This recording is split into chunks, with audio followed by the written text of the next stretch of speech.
देखो, नेचर में ये बात फिक्स है कि जब तुम रैंडम एक्सपेरिमेंट करोगे या इवेंट करोगे involving tiny random factors, for example जैसे एग्ज़ाम में बहुत सारे बच्चे एग्ज़ाम लिख रहे हैं, तो कुछ ऐसे रैंडम फैक्टर्स ले लो जैसे बच्चे का मूड कैसा है, उसे भूख लगी है कि नहीं, प्यास लगी है कि नहीं, चीटिंग कर रहा है कि नहीं, डिस्ट्रैक्टेड है कि नहीं, फोकस कैसा है उसका, और जब टीचर पेपर चेक कर रहा है तो उसका कैसा फोकस है, उसका कैसा मूड है। ये छोटे छोटे रैंडम फैक्टर्स जो हैं, इनका एडअप होकर एक्सट्रीम पॉजिटिव या निगेटिव रिजल्ट देने का जो चांस होता है, या ऐसे जो केसेस होते हैं, जो एक्सट्रीमली रेयर केसेस होते हैं, वो बहुत कम होते हैं। होता जनरली ये है कि ये सारे फैक्टर्स आपस में कैंसल आउट हो जाते हैं और मोस्ट ऑफ द पॉपुलेशन के लिए ये नियर एवरेज ही ऑब्जर्वेशन आता है।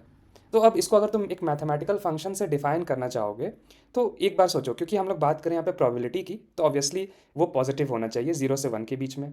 अब डायरेक्शन पे डिपेंडेंट नहीं होना चाहिए, वो पॉजिटिव इफेक्ट हो या नेगेटिव इफेक्ट हो, बिहेवियर सेम रहना चाहिए।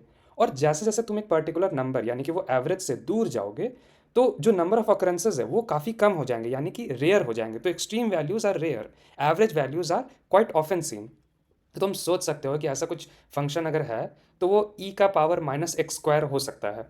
अब बाय टू तुम ले सकते हो फॉर मैथमेटिकल कन्वीनियंस। ओके। अब जब तुम इसका एरिया निकालोगे इंटीग्रेशन कर कर, तो वो आएगा √2π, क्योंकि इसमें जो भी पॉइंट्स होंगे वो है तो प्रोबेबिलिटी ही, और जब तुम उनका सम करोगे, यहाँ पर तुम इंटीग्रेशन करोगे, तो टोटल प्रोबेबिलिटी 1 आनी चाहिए, राइट। बट यहाँ पे 1 नहीं आ रहा है, तो 1 लाने के लिए तुम क्या करोगे, इसी फैक्टर से तुम डिवाइड कर दोगे। तो ये नॉर्मलाइज तुम्हारा प्रोबेबिलिटी डिस्ट्रीब्यूशन फंक्शन तुम्हारा बन जाएगा 1/√2π e⁻²/2। ठीक है। अब तुम्हें चाहिए shift from a particular number that is average और मीन, तो तुम समझ सकते हो कि x में म्यू तुम माइनस करने वाले हो। अब एक और बात ये तुम सोचो कि किसी भी x की वैल्यू पर जब हम इस फंक्शन का वैल्यू निकालना चाहेंगे, तो हम विथ रिस्पेक्ट टू स्प्रेड निकालना चाह रहे हैं, यानी कि with respect to standard deviation और सिग्मा निकालना चाह रहे हैं।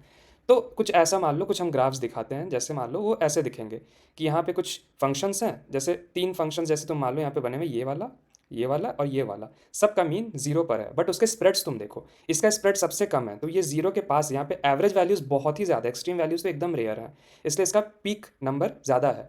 वहीं इस वाले पे आ जाओ तो इसका पीक नंबर कम है, इसमें एवरेज वैल्यूज़ थोड़े से कम है उस ग्राफ से।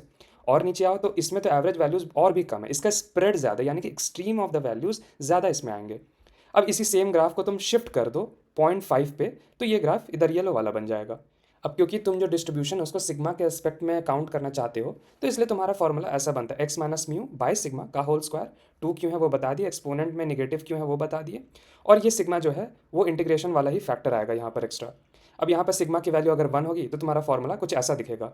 अब इसी को हम लोग गॉसियन मॉडल या गॉसियन डिस्ट्रीब्यूशन फंक्शन के नाम से जानते हैं।